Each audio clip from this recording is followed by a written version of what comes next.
Great. Well, welcome to night 2 of the Dana Foundation, your Career Network in Neuroscience and Society Career Fair. This is the first time we've ever done a career fair. Our first week, we had night 1 last night, which went really well. For those of you who are returnees, welcome back. For everyone who's new, welcome. We're excited to have you. My name is Francis Shen.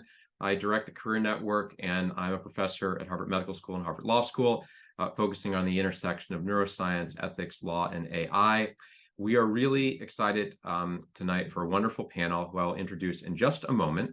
But before I do that, I have several notes that I want to share with you as we get going. Both some housekeeping, logistics, and some thank you. So first of all, thank you to the Dana Foundation, which you can search. I'll put all this in the chat, for supporting this effort and for their vision in supporting this work at the intersection of neuroscience and society. Thanks to all of our student RAs who made this possible. I know many of you are students, and you should know that this entire event was driven by students, organized, led by students. Thanks to Simply Neuroscience for co-sponsoring. We'll put their link in the chat. It's great to have them as co-sponsors. Thanks to all of our partners you can find on the front of our website. Thanks to my home institution, Harvard Medical School Center for Bioethics, for hosting. With those thank yous out of the way, let me give you several things to know. First of all, we are recording tonight's event, so maybe you're watching this later, but if you come in late, we'll post the recordings next week for all nights of the career fair.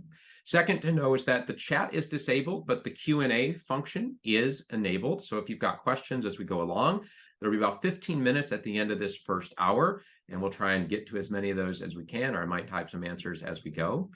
And if you're interested in talking a little bit more, we've got some folks coming in to run breakout sessions. I'll stick around after for an extra hour of networking at the top of the hour. There's a lot more to say, but we don't have time to do it. So I'm going to encourage you to check out our Career Network website. That's neuroxcareers.org.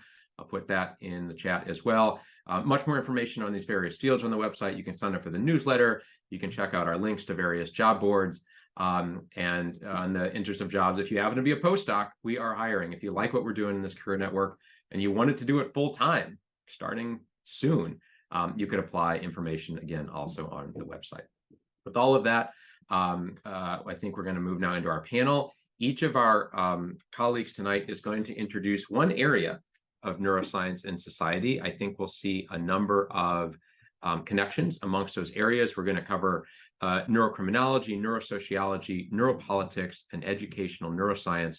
We'll do educational neuroscience at the end. And I think we'll just go in the order presenters that it's on the poster, which would be Dr. Rollins first, Dr. Berryessa second, Dr. Phoenix third. I'll introduce each of you right before you speak.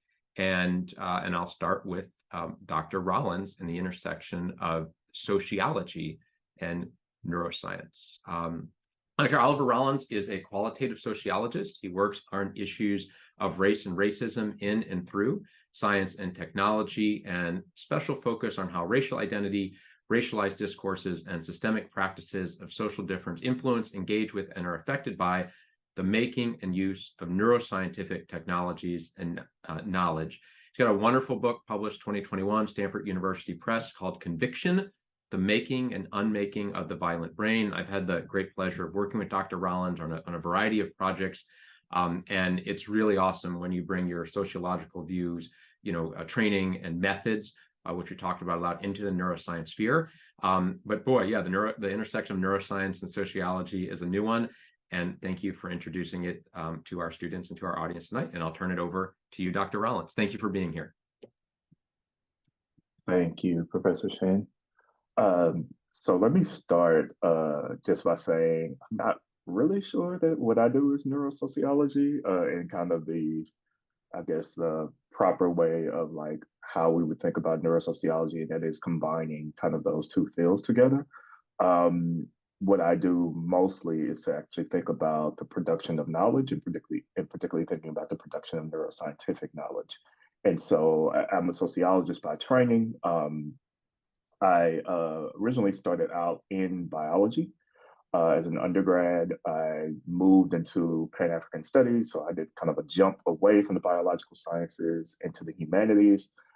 And then I did another jump where I moved into sociology, particularly medical sociology. I did my PhD at UCSF, and just focusing really on the production, thinking about how, I mean, medical sociology in itself thinks about how, um, health, wellness, illness, and things like that within society, how it affects society, how we think about those things.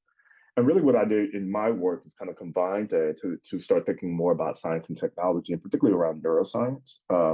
So at the time, I was actually following a few of my mentors who were looking at the role of genomics and genetic science in its relation to race.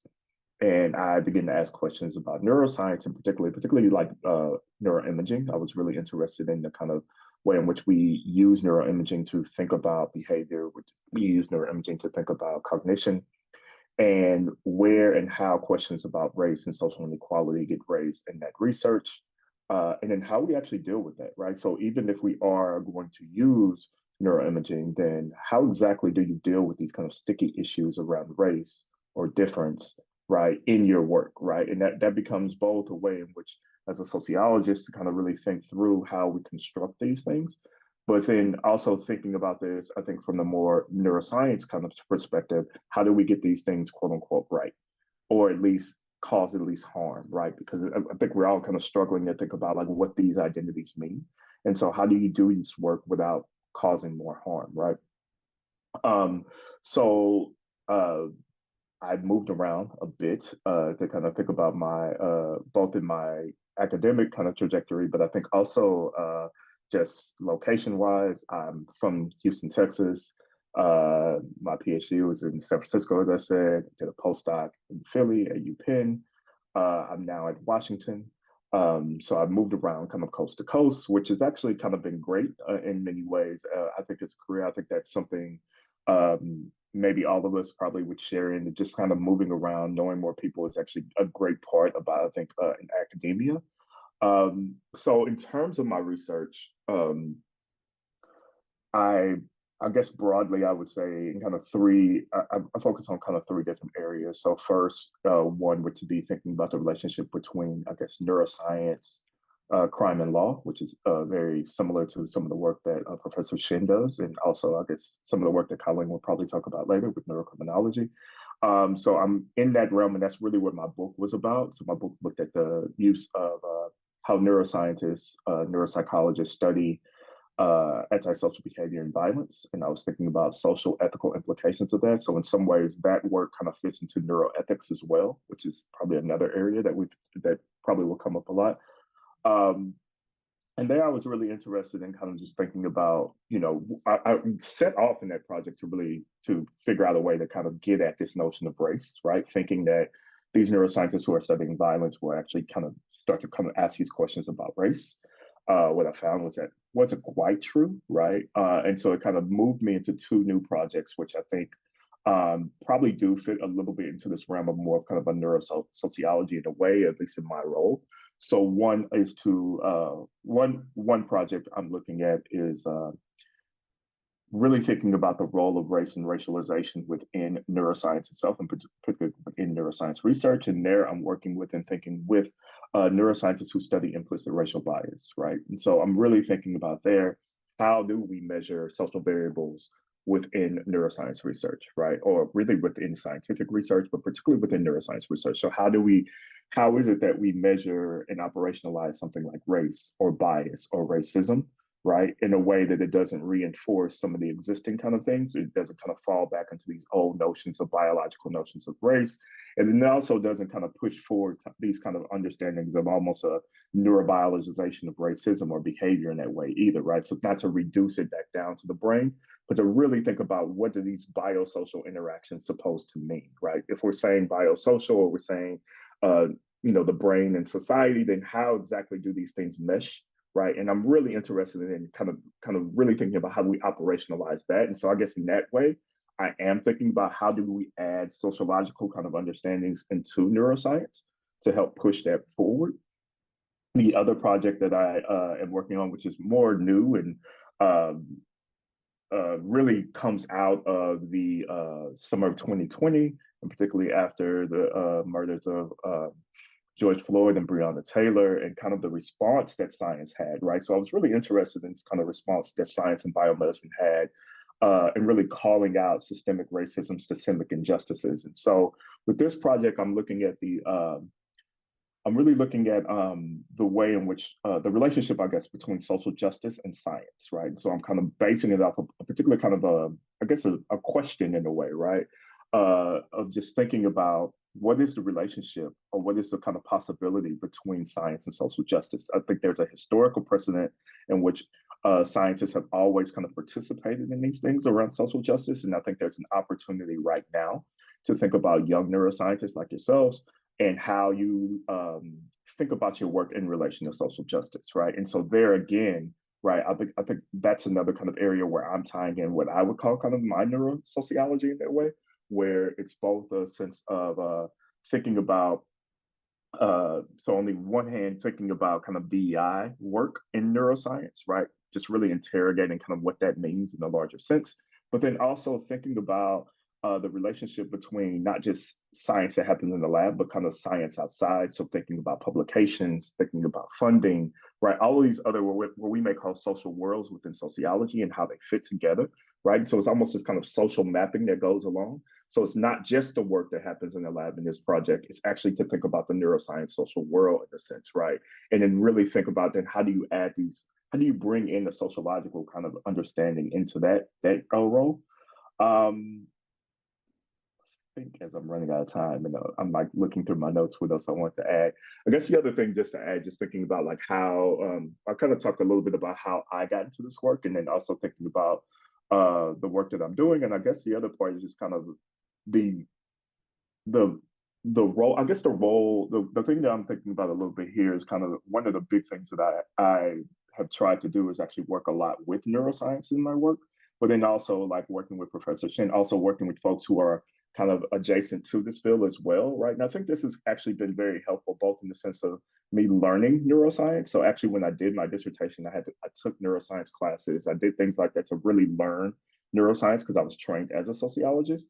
And I think even for folks who are both thinking about this field of neurosociology, but also just thinking about other fields, I also would push that we really get a basis and understanding of sociology when we're starting to learn and think about things within the social environment, right? So I know for me, one of the hard things I guess that I run into is that for me, I had to really learn a lot of these like neuroscience concepts, and then I really want to push neuroscientists then to really think about these things as well on the sociological end, right? So really think about then what does the social construction of race mean?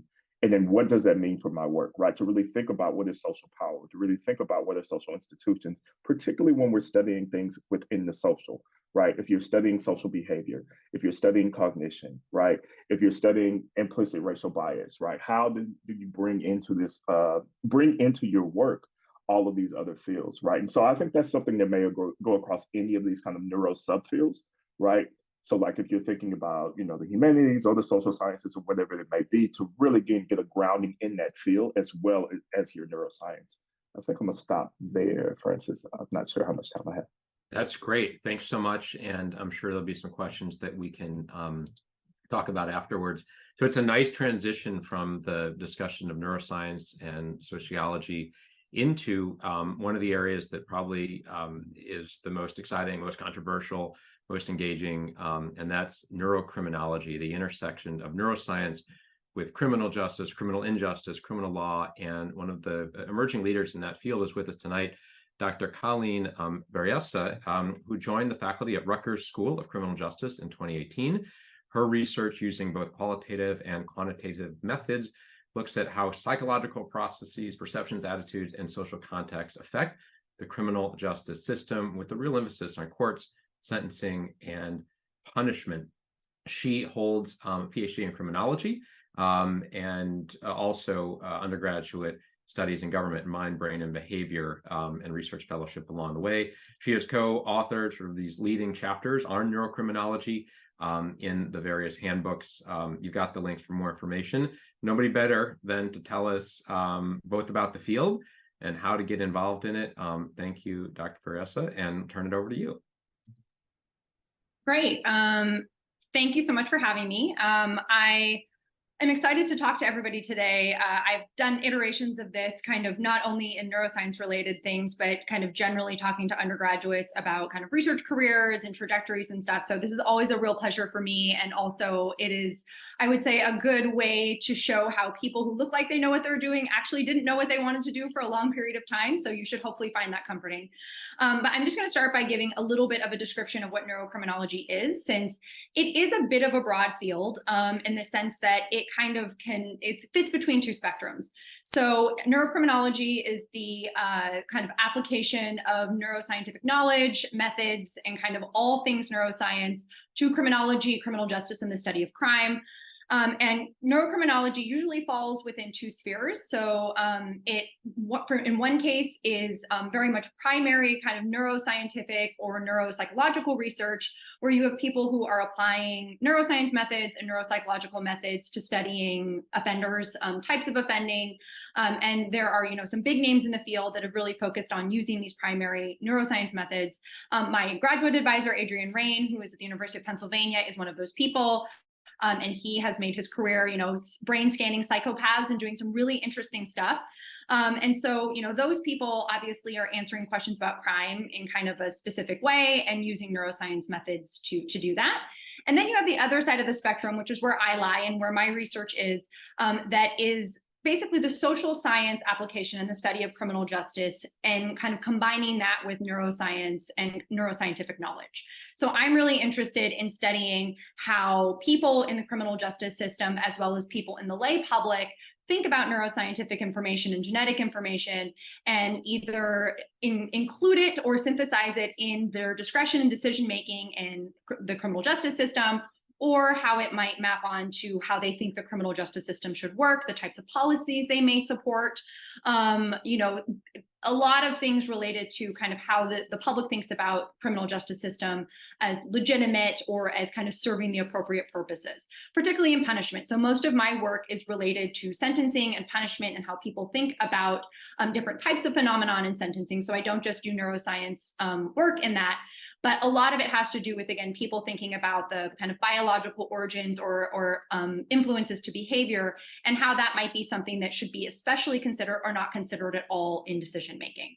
So very much kind of a social science question where it is focused on using kind of more traditional social science methods to answer those types of questions. So I interview judges, expert witnesses, attorneys, probation officers, people who are kind of the front line of the criminal justice system. And then I also do a lot of online quantitative experiments, which involve presenting people with a little story, a little vignette, and varying things in that, and then asking them how they feel about the outcome of a case, or how much they support the outcome of a case, or what punishment they believe a person deserves. And then also kind of just, asking a bunch of questions that are looking to see what might differ based on the things that, it could be brain scans being presented as compared to having neuropsychological testing presented. This could potentially vary depending on the person's psychopathology or if they have a mental disorder diagnosis. And so it's very much about what people think about these people with these specific characteristics in the criminal justice system and how the criminal justice system should process them and what it kind of says about their outcomes. So again, a very traditional kind of social science question, but definitely integrating neuroscientific and genetic knowledge. As Dr. Rollins was saying, when I was getting my PhD at Penn, I also had taken neuroscience classes. I also took neuroscience classes when I was at Harvard, when I was an undergrad. And I also did a predoctoral fellowship at Stanford before I went to grad school in their Center for Bioethics. And that was specifically related to questions about genetics and ethics. And a lot of my work has kind of focused on genetics because sometimes people think about genetics differently than neuroscientific information. But all of this to say is that, as Dr. Rollins had said, and I think you'll probably hear kind of throughout these panels, a lot of these fields map onto each other in the sense that you're seeing people talk about a lot of these concepts in either tandem or in relation to collaborators or other disciplines that are asking similar questions. And a lot of our work often is influenced by these other disciplines as well. And so you might be writing, a social science piece for a criminology journal or for a law psych journal, but it might have a neuroethical bend to it. And it also may involve, kind of application of different neuro law perspectives as well. So there's a lot of really cool and kind of interesting stuff that's being done out in neurocriminology, kind of again, across different graduate programs and different professors. If you were interested in doing the more primary scientific research, going in and using, different types of neuroscience methods and neuropsych methods, you're going to be looking for a specific type of graduate program. And that could be in a neuroscience program, that could be in a neurocriminology program, it could be in a psychology program. Or if you're interested in doing a social science oriented kind of neurocrim program, as I was mentioning, you might be looking at PhDs or different tracks related to criminology or criminal justice, sociology. And so I would definitely say, during your undergraduate experience and your career, take as many classes as you find interesting. One thing that when I was an undergrad, I thought I wanted to be a lawyer for kind of the early part, mostly because often you're not exposed to this type of information until you get to college and you have kind of a preconceived notion of what that might look like. And for me, it was taking classes and realizing I wasn't necessarily that interested in them. And doing internships and realizing that I wasn't necessarily going to be interested in practicing law and kind of going the track I thought, but being attracted to psych classes, to mind, brain, and behavior classes, and emailing professors who were not at my university that I thought would be helpful in kind of my interests and kind of seeking those things out. That ultimately was really impactful for me. And I've been very lucky. I've been very interested in crime since I was very, very young. I dressed up as Nancy Drew when I was like 3 years old for Halloween. So it's been ingrained in me as far back as I can remember. But obviously my interests have changed slightly in the sense that, I thought that I wanted to be a lawyer because I didn't know that being a professor in neurocriminology was a thing. I didn't know that I could be interested in both kind of neuropsychology and criminal justice and actually find people to support me in doing that kind of education experience or end up having a career in that specific area. So my suggestion to all of you would be to identify people, even if they're not at your institution, that you think are interesting, people that you think might be helpful, and send them an email. The worst thing that can happen is they don't respond. I remember, feeling like the world was going to end and that I was really anxious about sending these kinds of emails. But now being on the other side, we really enjoy having them, and we really want to help as much as we can. And so definitely email people that you find their work interesting. If you're not getting necessarily the support that you want in your particular area of interest, as you're going through your education experience, email someone and ask for advice, or try to figure out, kind of based on just in talking to people, how you think that you might be best served with your interests at your specific university. So there's a lot of opportunities for you to be able to look at that. And I'm going to be at the breakout rooms later, so I'm happy to chat about this if that can be helpful for you. But there's definitely a lot of different interesting kind of areas in criminology if this is something that you might be interested in doing, and I'm happy to discuss that more. Thank you so much. That's great. What a whirlwind tour of the field. Thank you for that, and thanks for the great advice.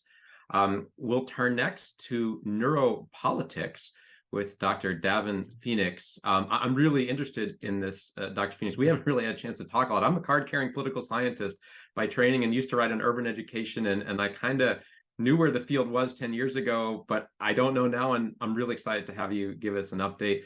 Dr. Phoenix is an associate professor with tenure of political science at the University of California, Irvine, earned his PhD in public policy and political science from the University of Michigan, a broad range of research interest, including black politics, political behavior, public opinion, urban politics, political communication, political psychology. Has a wonderful book from Cambridge University Press called The Anger Gap: How Race Shapes Emotion in Politics. And in that book, draws on political psychology, Black identity, and political behavior to argue that not all anger is created equally. Last note, and of import for tonight, he is co-director of the UCI Center for Neuropolitics. That center contributes to the ongoing political dialogues by engaging multidisciplinary expertise of neuroscience, political science, neurology, psychology, and philosophy. The Center for Neuropolitics, thank you, is a partner in this career network, and they do awesome events. We've been featuring them in our newsletter, so check them out. Dr. Phoenix, thank you for being here, and we'll turn it over to you. Thank you. Glad to be with everyone. Good evening.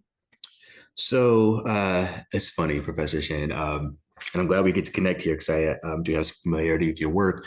You talk about, oh, I'd like to get an update on the state of neuropolitics, and I'm thinking, I don't know if I can give you that because this is a relatively recent entry for me. So as you mentioned, I'm co-director of this Center for Neuropolitics at UC Irvine, which just launched, last October. And we've been able to convene a series of multidisciplinary events for both the scholarly and broader public community. And all of our events are virtual, so anyone is welcome to register and attend. That has kind of come about from the kind of partnership that I often find myself within in my academic trajectory that I never anticipate coming. So let me kind of start from the beginning and work my way up there. My research and teaching are generally at the nexus of race, politics, and political and social psychology. My primary research agenda employs a mix of quantitative and qualitative approaches to examine a number of things. On racial differences in people's emotional responses to politics, I draw primarily on formative ideas such as affective intelligence theory and attribution theory to consider the ways in which people's emotional responses, as opposed to their affective responses, which might be more innate and even felt unconsciously or subconsciously, how their emotions, the things that we feel, right? When you feel that anger, when you feel that sense of frustration or hopelessness, when you feel despair, when you feel pride, hope, joy, how those are dependent on context, right? And our perceptions of the context, the perceptions of the resources at our disposal within a given context, the external factors that might bring us closer to our goals or provide impediments to our goals, and our sense of the resources at our disposal to achieve our goals in the face of these opportunities or in the face of these threats. And so what I try to do is merge that work with longstanding work on the ways in which people of color navigate politics and specifically navigate the barriers imposed to them advancing their interests.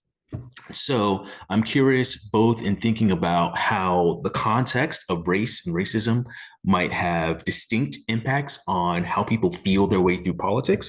I'm also interested in acknowledging and grappling with how the emotional expressions of certain communities of color, particularly African Americans, are heavily scrutinized and policed.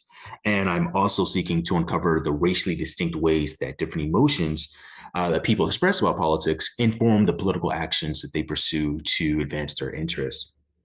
And so I entered my joint program in public policy and political science, not having much of a sense that I'd ever get into political psychology, but I became really interested in this question of what is more mobilizing of socially marginalized groups when you're trying to make appeals to get them active in politics. Is it, as the conventional wisdom says, getting people active in politics through threatening them with what they stand to lose if they don't participate? Or with groups that feel, well, I don't have much to lose in the first place because I don't have much that I've gained within the system, might an opportunity to be more impactful for getting them to participate, right? So in kind of pushing back against this conventional wisdom, I had to really integrate, right? This work from psychology that says, well, we're kind of wired to perceive threats as looming larger in our minds than opportunities, and say, well, how do we think about how people are processing a threat given the social context in which we live? A threat for one group might be for another group just another day, right? This is just what I kind of frankly expect to go about. So I said, for socially marginalized groups, including many African Americans, whereas others might expect this kind of political threat to evoke a sense of anger, I'd say this might just actually animate a sense of resignation. How does that resignation actually take the place of that anger and then inhibit the kind of actions that we associate with anger? But also needed to take that and kind of grapple with, well, what does it mean to be angry while Black? And what are the consequences of expressing that anger? What are the ways in which the stereotype of the angry Black man, angry Black woman preclude African Americans from even publicly exhibiting or expressing that anger? And so I was able to find through some survey work and through some experimental work and even through some qualitative conversations with folks that there is a sense of, even when I feel this emotion, I know there's a rule that I can't express this. So what does that mean for our politics? So as I've been able to kind of explore those ideas, I've been able to enter collaborations with a number of people across different fields. And that's kind of been my primary entryway, not just into political psychology, but into neuropolitics. I've been able to kind of have collaborations with people from psychology to urban planning and policy to neurology to even folks that are more political philosophers. While we take very different tracks to our work, I think we're united in having a deep curiosity about how and why people process information the way that they do, the feelings that people have, the feelings they express, the feelings they act on, and how people learn, and maybe more importantly, how people unlearn the beliefs, norms, and values that shape their socio-political lives and how they engage with politics. I attended a talk by a professor in the neurology department here at the UCI School of Medicine. I asked that professor a question. He's kind of taking this neuropolitics approach, and he was so excited by that question. We ended up talking for a bit after the talk, and next thing I know, a couple years later, we're collaborating together, and he's kind of deeply immersing me in this world of neuropolitics, and then we launched this center together. So when I was kind of wrapping up my grad school tenure, I was starting to kind of see this emergent work that was more deeply rooted in neuropolitics, and it struck me as, for people that have the resources, right, to have access to fMRI machines and things, it's gonna be really exciting. And so at the center, we'd be able to host people that think about the biological underpinnings of something like ideology, right? People that are denoting the different brain functionalities of people that identify as liberal or conservative, and not functionalities like capabilities, right? But different kind of processes of the brain that are operating. When we look at some of the kind of political ills, right, plaguing society, particularly affective polarization, right, the increasing not just political distance between the ideological left and right, but the increasing hostility and antipathy that the groups feel towards one another. When we look at the increasing tendency of people to ascribe to conspiratorial beliefs, right, combined with this increasing kind of anti-science spin, right? And the kind of world of possibilities offered by the internet for people who, quote unquote, do their own research, right? To kind of fall down rabbit holes of conspiratorial and inaccurate thinking, right? We can think about not just the social context that evolves that creates these new opportunities for intergroup animosity or for conspiratorial thinking, which not coincidentally is the subject of our upcoming October symposium at the center. We can think about what are the neurological and biological evolutionary origins of these tendencies to have these kinds of patterns of thinking as well. And that's really critical to me to kind of echo some of the sentiment of the other panelists, to not just kind of have a better understanding of how and why we think the way we do, how we process the political environment we do, but so we can think about what are the most effective interventions to try to get people to adopt and to internalize healthy norms, whether it's more norms of tolerance, right, for outgroup members, politically, socially, racially, and ethnically, whether it's norms of opinion change and attitude change in light of information that makes your prior stance, your prior disposition inaccurate or faulty, right? As opposed to kind of continuing to be wedded to that stance. These are the questions that interest me, and these are the questions that have allowed me to kind of connect with others that have similar questions, even as we have very different approaches to tackling these. So I'll just close by saying, you know, this is not the career I envisioned for myself back when I was a first-year college student.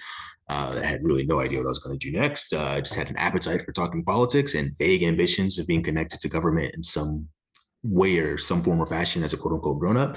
But I was at least wise enough to build solid relationships with a few of my professors, and they saw potential in me. And when they really put grad school on my radar, with their guidance, I thought maybe I'd be interested in diving deeper in these questions of who participates in politics and why and how, and what makes good governance. And I was like, you know, eager to maybe explore those more deeply, maybe had something meaningful to contribute to those conversations through developing my own questions and trying to answer them. And maybe I could ultimately guide others as they find their way into these conversations and seek to add to them in and beyond the classroom.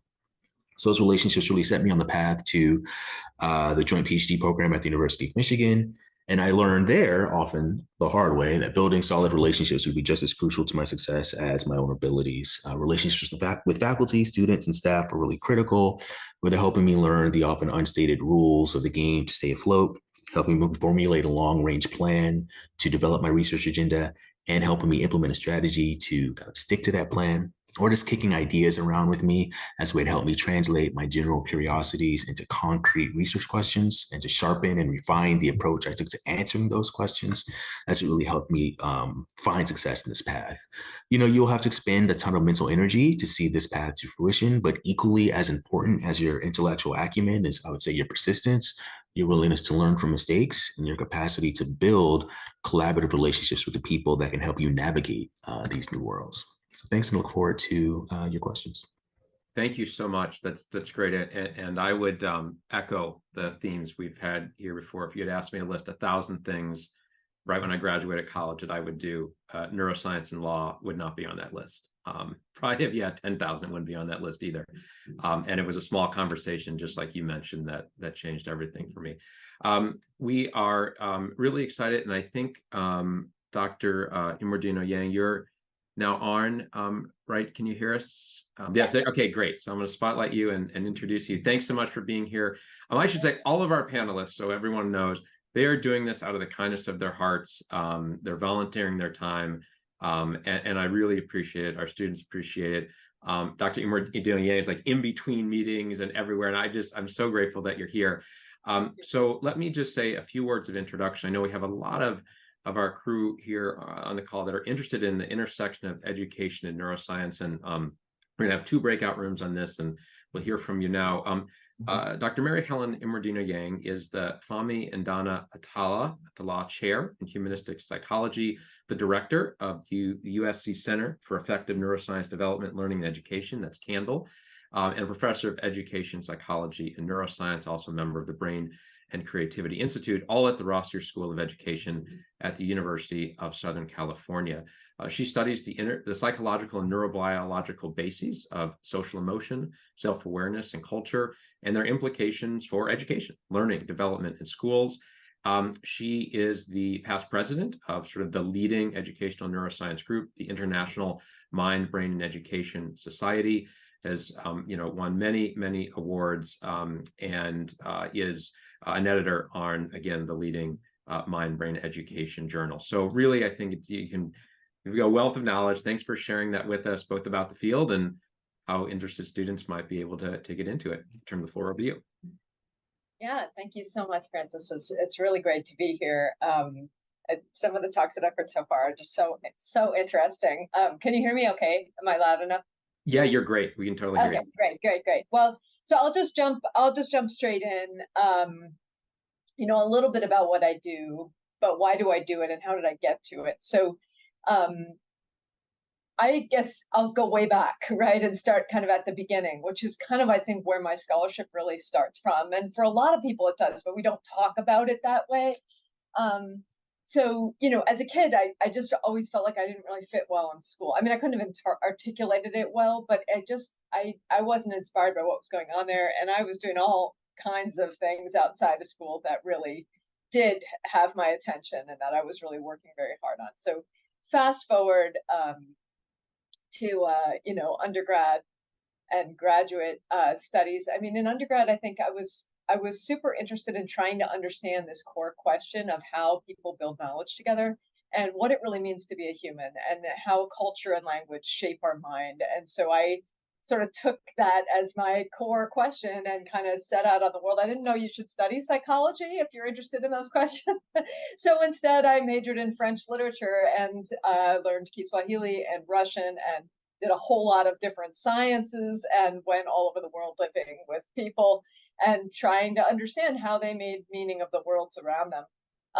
And after undergrad, I was working in several different capacities. I think I shared you're going to be a professor of neuroscience and education or whatever. If you had told me that when I was 18, I think my teeth would have fallen out of my head. I was like, wait, what? I'm going to be a what? You know what I mean? Back in school, back in universities, where I feel like I have 2 left feet. Are you kidding? So I'm just saying all this to let you know that, you make things into what you need them to be. And sometimes some of the most creative insights come from that. And the most productive work comes from that. I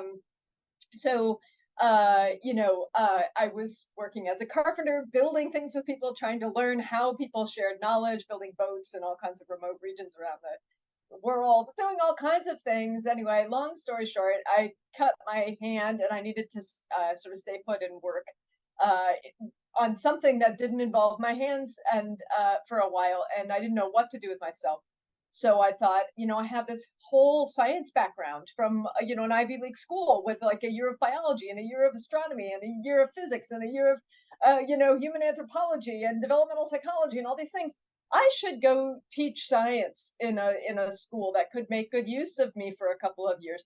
And I ended up in a public junior senior high schools in South Boston that was like desperate for a science teacher 2 weeks into the year, yada yada. I was teaching seventh grade science. They didn't have a curriculum, they didn't have a book, they were about to lose their accreditation and whatever. And I kind of reached out to some of my professors and started putting together like what is so fascinating about science to me and sharing that with the kids. And started it turned out that I just happened to be in a school district that was one of the most diverse in the United States at that time. We had 81 languages spoken in 1,100 kids. That's a huge number of different languages. And refugee and immigrant kids and families were pouring into the town from all over the world. So all of a sudden, I had kids from Haiti and from Myanmar and from Eastern Europe and Kosovo and from Rwanda and from Jamaica, all landing in my classroom together in seventh grade, and I'm trying to teach them science, right? And what started as this complete mess ended up being this fascinating exploration of the ways that adolescents come to make meaning out of things in rigorous ways. So I found them trying to find themselves and their own sense making about why do I look like this and he looks like that, and why does your grandma eat that food but I've never seen that food, right? All in the space of like learning about the phases of the moon and nuclear reactions and quantum theory and all these things I was teaching the kids about. And taking field trips where we walked out onto the highway and looked at the ecology and the puddles there, and did all manner of interesting stuff. And as the kids and I grappled together with building out their ways of really connecting to the material and them bringing their own experience to it, I realized that I had stumbled into the field I really wanted to be part of, which was a field that at once had a kind of very rigorous scientific basis to it, right? You're looking at brain development, you're looking at social and cultural development, you're looking at cognitive development, and had this very applied aspect. It was a really crucial question, and still is in society today. What do we actually do with our young people between the hours of 8 and 3 that is going to enable them to fully self-actualize into civic agents in the world, into decision makers, into people who are happy with themselves, who are engaging in sustainable ways with innovation in technical domains as well as personal and civic domains. What does that actually look like? And so I took that back, those new questions back, which ironically kind of came out of a kind of kludged together sort of personal set of experiences, learning different languages and living around the world in different cultural spaces, but also from learning from my students and watching them grapple to make meaning about things. And I brought that back to the Harvard Graduate School of Education to do at first as a master's degree, because that's all I could really manage to get my foot in the door for, given that I didn't have a background in education yet. And I went into human development and psychology at Harvard and began to study what was known about social and cultural and cognitive development, and how education and educational experiences could foster and shape the ways that kids' capacities and inclinations and relational spaces that they construct for themselves, how those would be shaped.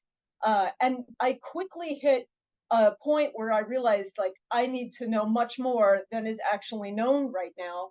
And at that same point, kind of my instructors and professors were saying like, what are you doing next? Like, how about you stay and do a PhD? So I stayed. Actually, it was an EdD at that point. Now it's called a PhD. At that point, it was called an EdD still. And I sort of deep dived into trying to go outside the school, and I got a nice fellowship from the Spencer Foundation and some other funding from the AAUW and others to try to go outside the school and really immerse myself in developmental neuroscience training, and then bring that back to the human development and psychology program at Harvard, where there were also faculty at the time who were very, very interested in trying to build out this interdisciplinary approach. I was thinking to myself, in the field that I'm in education and human development, we can kind of look at the way the world is organized, and we can watch kids behave in there, and we can query their behaviors. But there's only so many ways that we can adjudicate between alternative explanations without actually understanding something about the mechanisms underneath. And I thought that neuroscience might be able to help with that. But when I went out to learn neuroscience, I realized, gosh, nobody's really thought about how cultural experience shapes the brain at this point. And we're in like the early 2000s now. And nobody really knows a whole lot about social processing in the brain either. And even emotion and affect was very new, where people were really thinking about affect as kind of like I shine a snake in your face or something, and like watch your amygdala light up. And it's like, yeah, but I was thinking of something a little more, nuanced here. So I sort of deep dived in and tried to build out a field together with my advisors and others that would, really be kind of a transdisciplinary approach to understanding the rich development of young people and their teachers in community in these cultural spaces we call schools by leveraging all the tools at our disposal. So kind of fast forward now, I don't know how many years, 18 years or whatever it's been since 2006 when I got here into a faculty position.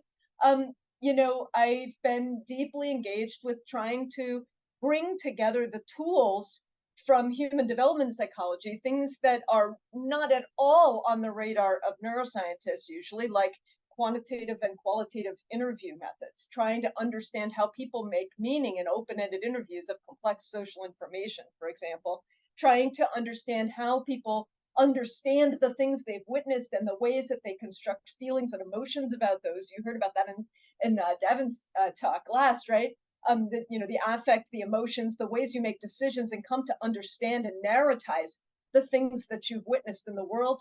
So we're really trying to pair those methods systematically with neuroimaging and psychophysiological recording and other kinds of quantitative neurobiological methods that allow us to start to uncover the dynamic patterns of interdependence between biology and culture and sociality and cognition and affect that actually enable people to sort of make sense out of the world and to be conscious in the most full sense. And then we bring that back now. I do a lot of work now working in the context of schools, training teachers about what it really means to think deeply about things and to understand the patterns of thinking and of feeling that we have some sense of the neurobiology of, and also the constraints cognitively and socially of, that seem to be actually predicting young people's brain development and psychosocial well-being over time. So we're leveraging the interdisciplinary science to now start to really try to help people in the field make change, so fundamental change to the way we design a very important structure for modern civilization, which is the structure of schools. Wonderful. Thank you so much. I want to thank everybody, all the panelists for their time. We have just under 10 minutes. We're going to be very strict about the hour because I know at least 2 and I think 3 of our panelists need to go right at the hour, and we'll transition into breakout rooms at that time. But you have a few minutes to type your questions into the Q&A. There are some already up, and I want to take one that I'm going to sort of modify and ask for the full panel. The question was specifically about the International Mind, Brain, and Education Society, but I'd like to open and distinguishing it from Faculty for Undergraduate Neuroscience Fund and SABRE, Society for the Advancement of Biological Education and Research, and SFN, Society for Neuroscience. What I'd like to ask each of our panelists is there an organization or group or website or sort of place that you would send people where they could follow along, see events, see when the next big conference is? Society for Neuroscience, of course, is great for all things neuroscience, but is there anything sort of in your worlds that you'd recommend, or Twitter feeds or podcast places where students could just kind of keep up on this? Maybe we can just go in order and go back. We'll go Dr. Rollins, Dr. Berryessa, Dr. Phoenix, come back to you on educational neuroscience, Marilyn, at the end. Uh, so for me, I haven't run across like one specific website. I kind of have to move around. I actually just gave a keynote address for fund, the Faculty of Undergraduate Neuroscience, which I thought was wonderful. They were really cool. And I do think that they have a lot of resources there for you. I also think though, because each one specializes in something quite different, I think, they really specialize. So like undergraduate teaching or just kind of basic neuroscience, I think it's good to kind of shop around instead of like looking for just like one, depending on what you're looking for. And that's kind of how I would approach it. I'm not sure how other panelists will feel about it. Yeah, so I can speak a little bit. So similarly, we don't really have kind of a centralized place that a lot of this information is provided, especially since I had mentioned, at least for neurocriminology, you have kind of two different sets of worlds. So you have the primary set where people are doing primary scientific research using neuroscientific methods, and then you have people doing more social science, very much psychological research. And so we have the American Society of Criminology, which is they have a conference every November, really, really big conference. It has like 10,000 people. And it has a lot of neurocriminology work that is being presented. But ASC itself doesn't necessarily have a specific area that is focused on neurocriminology, although there is a division of biopsychosocial criminology. But that is, again, more for people who are kind of already in the field. Obviously, if you guys want to join, that's totally fine, but there's not a lot of kind of newsletters that are sent out. It's more of something that is present at the conference as compared to something that's all year round. For people who are more interested in the kind of work that I do, which is, again, more, I go to ASC and I do all of that as well, but thinking about kind of resources related to kind of that more psychological primary social science work, the American Psychology and Law Society, although is not something that specifically focused on neuroscience, there's a lot of people that do work related to kind of public and decision-making views of neuroscience in the legal system. And they have really great student rates. I think it's $5 for a student to join, and you get monthly newsletters, and there are things that are posted, and they have a relatively active social media presence, and they also have a website that you can go to.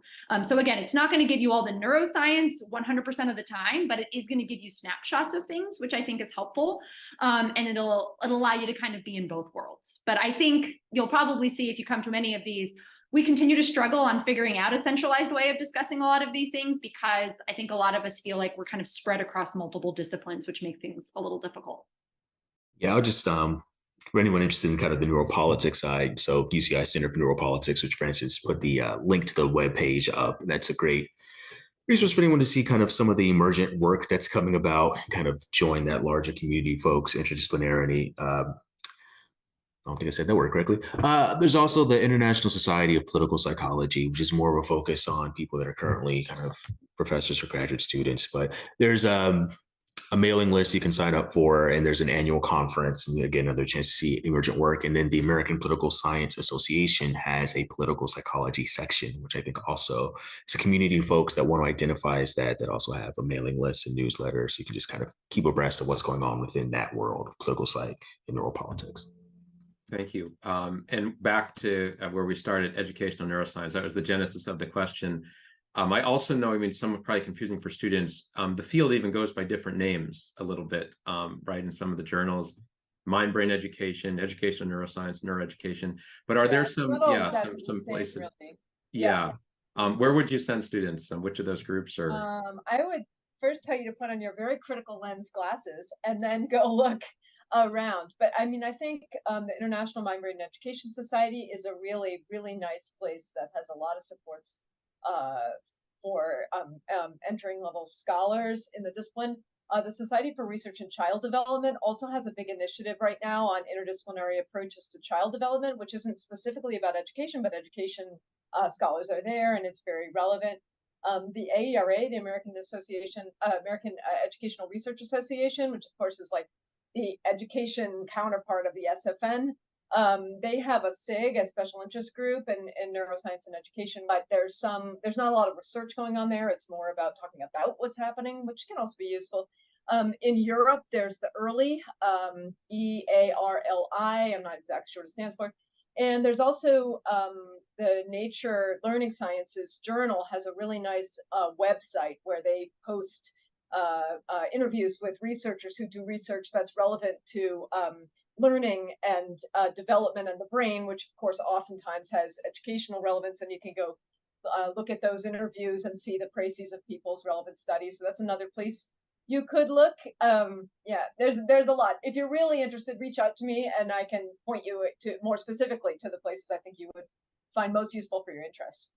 Yeah, and I'll plug our site as well. We're trying to, over the next few months, build up little pages for each of these and the many other fields that are happening across the many disciplines to sort of consolidate. And, you know, if anyone has, whether you're on this panel or, you know, you're a student watching, places that you like to go, you can send those to info@neuroxcareers.org and we'll follow up.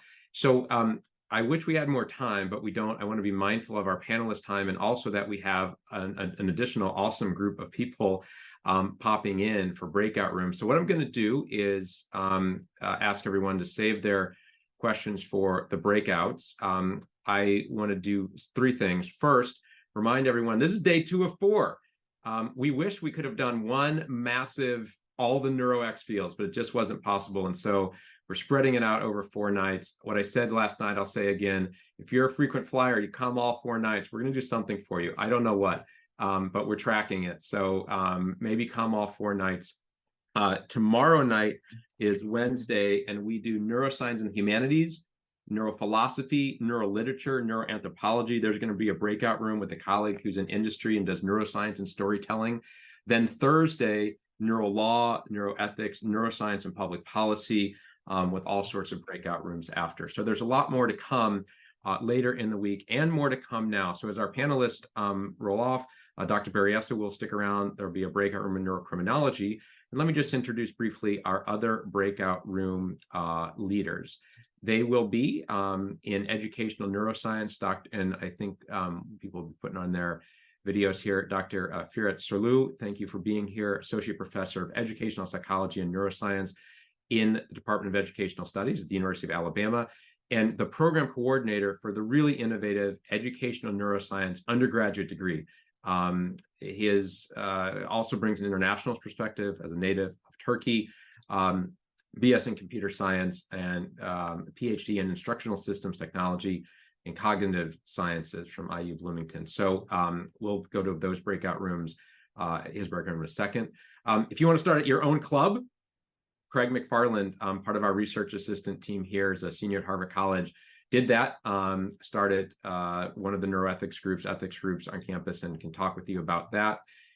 Educational neuroscience room option number 2 is with Dr. Lisa Levinson, a cognitive neuroscientist who completed her PhD in neurocognition of language and now teaches and serves as a lecturer in the Columbia, let me get the name right, Columbia University Neuroscience and Education Program at Teachers College. This is the first graduate program, so you've got the first undergraduate and at Alabama and the first graduate program to offer multidisciplinary training focused on the intersections of neuroscience and education. So undergrad, you want to go to grad school, a great place to pop in. I'll stick around in the main room, and I see that Dr. Newberg has just joined. So Dr. Newberg, I'm going to make you a co-host, or Craig, maybe you could do that while I introduce him. We have to have a whole nother night on neurotheology, because neurotheology does things like ask, where in the brain is God? We cannot do that in, I know, Dr. Newberg, we'll have to, figure that out and do another event. But thanks for being here for a little breakout room. Dr. Newberg is, you may be modest and say it's somebody else, but I think Dr. Newberg is the founder of the field of neurotheology, certainly one of the founders, a pioneer in neurological study of religious and spiritual experiences, an MD, so a physician and a professor, and kind of by day of radiology and in the Department of Integrative Medicine and Nutritional Sciences at Thomas Jefferson University and Hospital, and also teaches in the Department of Psychology at the University of Pennsylvania, where he received his MD.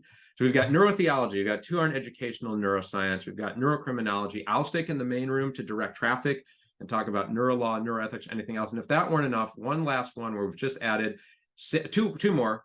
Faculty, undergrad neuroscience, that's fun, it's the most fun. Dr. Adam Steiner, who's a professor of psychology and neuroscientist and neurolaw person at Mankato State here in Minnesota, is going to talk, if anyone wants to know more about that group. And our co-sponsor, Simply Neuroscience, Chinmay Balusu, founder and CEO, student perspective is here as well. Talk about networking. And I think that's everyone. So to our panelists, as you sign off, thank you so much for being here. I'm going to stop the recording in a moment when we go to breakout rooms. Everything's recorded.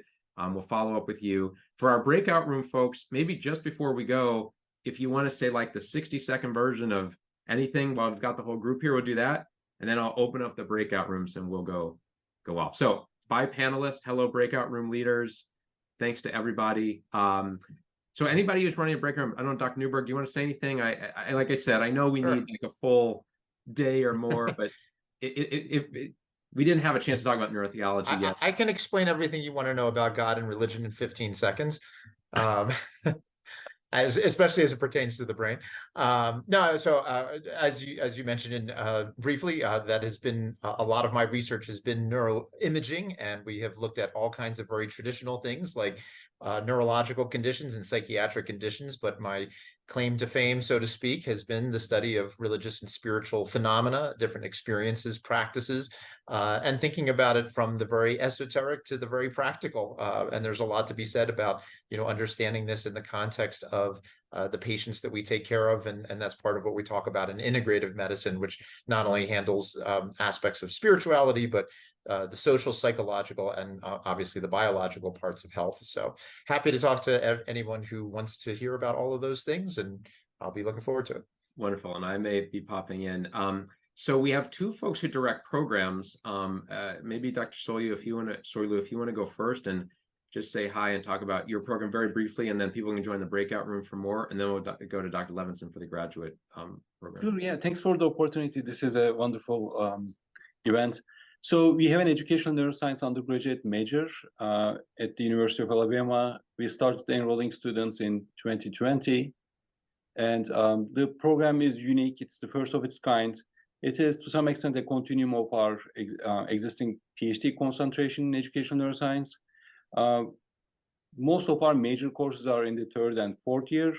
We have courses on neuroimaging, electrophysiology, computational methods, generally methodology courses. We have topics courses in scientific thinking and reasoning and learning. We have a course on numerical cognition.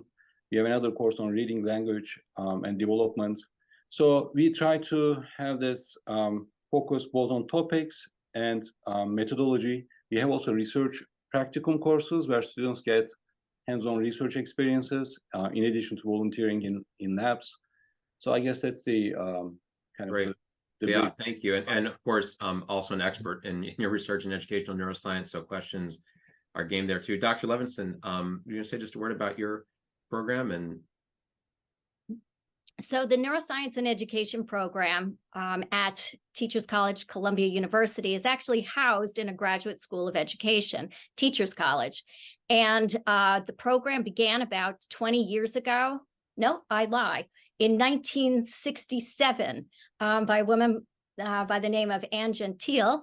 And she had the foresight to think that the learning takes place in the brain. And so where better to study how people learn that in a school of education. And so the program began there, and we have for many years conducted research primarily with electroencephalography or fMRI, eye tracking and such. And we have students who come to the program that pursue all different types of careers thereafter.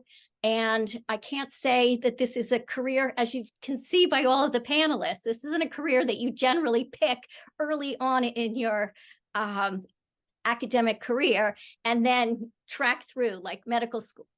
But we've helped lots and lots of students find their way into research, clinical practice, education, policy, etc. Wonderful. And so the second educational neuroscience room. Chinmay, you just want to introduce yourself and I think just say what Simply Neuroscience is, and then do you want to host a breakout room tonight? Sure, absolutely. Yeah, great. Okay, it was really successful last night. So yeah, say a word and we'll open it. Absolutely. Also happy to talk about neuroscience and public health if anyone wants to stop by in the same room. I'm Chinmay. I have the immense honor of leading Simply Neuroscience, which is a by students for students outreach group focused on neuroscience, education, outreach and awareness in general. So stop by if you want to chat about learning how to find different opportunities, getting involved in interdisciplinary neuroscience, how to find resources, and we can chat more. Wonderful. Dr. Steiner, do you just want to say a word about what fun is? It came up, and so this is an impromptu breakout room. We're flexible here in the, so if you unmute Dr. Steiner and just say a word about that. And Dr. Steiner teaches neuroscience to college students and thinks a lot about how, as a college student, you can get involved in neuroscience and society, especially when you're in maybe a college that isn't right in a huge major city. Or doesn't have some of the research resources that these big schools do. Go ahead, Dr. Steiner, say a word. Sure. So pretty much FUN is Faculty for Undergraduate Neuroscience, and kind of one of the core ideas is getting undergraduates involved in neuroscience research, even if there isn't necessarily a direct neuroscience program. So a lot of the resources are geared towards helping psychology students, biology students find faculty that are doing neuroscience-like research, and as well as supplying those faculty members with the resources they need. There's some really great like equipment sharing programs, yearly workshops, and a lot of really great collaborations that both help the faculty and the undergraduates, especially if they're at smaller universities that may not have a dedicated neuroscience program or not like a large research institution.